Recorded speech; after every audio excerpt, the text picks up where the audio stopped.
السلام عليك أيها النبي ورحمة الله وبركاته. حضور کی ولادت کا وقت آتا ہے تو ابو لہب جو آپ کا دشمن تھا وہ اپنی باندی اپنی لونڈی سویبہ کو بھیجتا ہے کہ جاؤ میری بھاوج کے گھر، ان کے ہاں بچے کی ولادت ہونے والی ہے، جاؤ ان کی خدمت کرو. سویبہ جاتی ہیں اور تاجدار کائنات کا تولد ہوتا ہے. حضور تاجدار کائنات اس دنیا میں تشریف لاتے ہیں. اب وہ سویبہ بھاگتی ہوئی ابو لہب کے پاس جاتی ہے اور جا کر کہتی ہے کہ ابو لہب مبارک ہو تمہیں کہ اللہ پاک نے تیرے بھائی کے گھر میں بیٹا عطا کیا. اب ابو لہب اپنے بھتیجے کی پیدائش کی خوشی سن کر اس کا جشن مناتے ہوئے، نبی سمجھ کر نہیں، اپنا بھتیجا سمجھ کر 2 انگلیوں کا اشارہ کرتا ہے کہ جاؤ تو نے میرے بھتیجے کی آمد کی خوشی دی، جاؤ میں تمہیں آزاد کرتا ہوں. اس کو آزاد کر دیا. بعد ازاں اب ابو لہب کون تھا؟ جس کے بارے میں قرآن میں سورہ نازل ہوئی کہ تبت یدا ابی لہب وتب ما اغنا عنہ مالہ وما کسب سیصلی نارا ذات لہب وامرأتہ حمالۃ الحطب. اب وہ سورہ ساری نازل ہوئی ابو لہب کے بارے میں کہ اس کے ہاتھ ٹوٹ جائیں. اس نے ارادہ کیا حضور نبی اکرم صلی اللہ علیہ وسلم کو مارنے کا، اور اس کو اس کی وراثت اور اس کا مال کوئی بھی فائدہ نہیں دے گا. اس کا ٹھکانہ جہنم ہے، وہ جہنم میں جلے گا. اب ایسا کافر حضور کا دشمن مگر حضور کی ولادت پر اپنا بیٹا سمجھ کر، نبی سمجھ کر نہیں، اپنا بھتیجا سمجھ کر خوشی کی اور 2 انگلیوں کے اشارے سے سویبہ کو آزاد کر دیا. اب اس کا اجر اللہ پاک نے کیا دیا کہ ابو لہب مر گیا، فوت ہو گیا.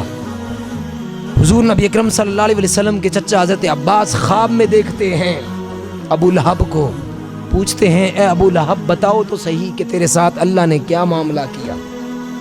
ابو لہب کہتا ہے کہ میں آگ میں ہوں، برے حالات ہیں، صبح و شام اللہ کا عذاب ہی عذاب ہے، اوپر نیچے دائیں بائیں ہر طرف اللہ کا عذاب ہے، آگ ہی آگ ہے، مجھے کوئی سکون نہیں ماں سوائے پیر کے دن، کہ جب پیر کا دن آتا ہے سوموار کا، وہ پیر کا دن جس دن تاجدار کائنات اس دنیا میں تشریف لائے، جس دن رب تعالیٰ نے اپنے محبوب پیغمبر کو اس دنیا میں بھیجا، اس پیر کی رات، اس پیر کو اللہ پاک وہ جو 2 انگلیوں سے میں نے اشارہ کر کے سویبہ کو آزاد کیا تھا، ان 2 انگلیوں سے اللہ پاک مجھے پانی عطا کرتا ہے، میں وہ پانی پیتا ہوں، یہ مجھے سکون ملتا ہے.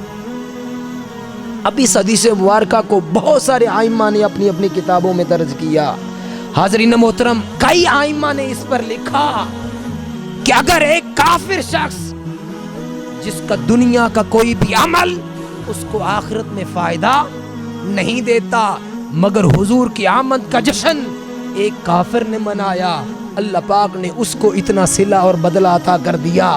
تو وہ شخص جس کے دل میں حضور کی محبت ہو، جو حضور کا کلمہ لا الہ الا اللہ محمد الرسول اللہ پڑھے، جو تاجدار کائنات کے گلی کوچوں کا تذکرہ کرے، جو حضور کی مدح سرائی کرے، جو حضور کے والضحیٰ چہرے کی بات کرے، جو حضور کی واللیل زلفوں کی بات کرے، جو حضور کے علم نشرہ سینے کی بات کرے، جو تاجدار کائنات کے گلی کوچوں کی باتیں کرے، جو تاجدار کائنات کے غلاموں کی باتیں کرے، جو صبح و شام اٹھتے بیٹھتے تاجدار کائنات پر محبت کے ساتھ درود و سلام بھیجتا رہے، ایسا بندہ جو حضور کے ساتھ محبت رکھتا ہو، جس کے گلے میں حضور کی محبت اور غلامی کا پٹا ہو، اگر ایسا کوئی بندہ حضور کے میلاد کا جشن اور محافل میلاد کرے گا تو کیا اللہ پاک اس کو اجر سے محروم رکھے گا؟